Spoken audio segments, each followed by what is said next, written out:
Ce lundi 26 décembre, Jacques Legros a présenté le JT de 13h sur TF1. Entre deux sujets, le journaliste a pris le soin de s'excuser après la diffusion d'une mauvaise information à l'antenne. Ces derniers mois, Jacques Legros a beaucoup fait parler de lui. La sortie de son livre Derrière l'écran, 40 ans au cœur des médias, le 5 octobre dernier, a suscité de vives réactions, notamment lorsqu'il parle de Jean-Pierre Pernaut, l'ex-star du JT décédé en début d'année. Des propos polémiques qui n'ont pas fait plaisir à Nathalie Marquet. Depuis le début des vacances de fin d'année, Jacques Legros, le joker de Marie-Sophie Lacaro, assure la présentation du JT de 13h sur TF1 tandis qu'elle profite de ses vacances, après une année compliquée concernant sa santé.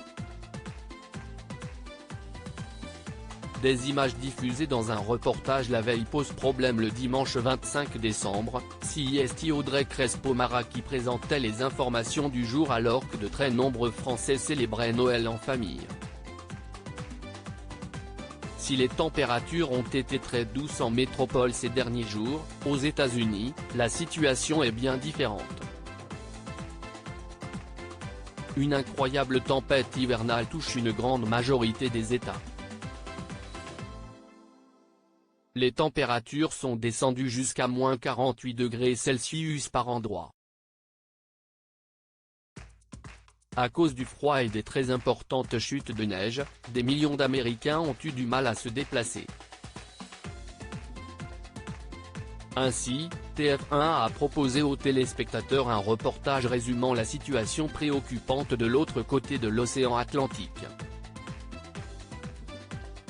Des vidéos montrant l'ampleur des dégâts ont été diffusées, dont celle d'un homme qui ouvre la portière de sa voiture totalement prise dans la glace.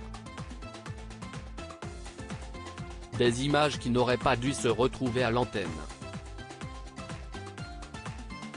Nous vous prions de bien vouloir nous en excuser. Au lendemain de la diffusion de cette vidéo, Jacques Legros a tenu à faire une mise au point.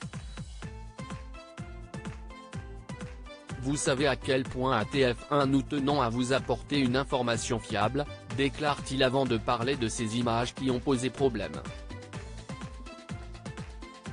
Cette image datait de janvier 2022, rectifie-t-il. Gêné par l'erreur commise, il s'excuse au nom de la rédaction. Nous en sommes bien sûr désolés. Nous vous prions de bien vouloir nous en excuser, poursuit-il. Une belle preuve de professionnalisme et d'honnêteté. À lire aussi on me l'a beaucoup reproché, Jacques Legros revient sur les coulisses de son interview de Brigitte Macron qui avait fait polémique.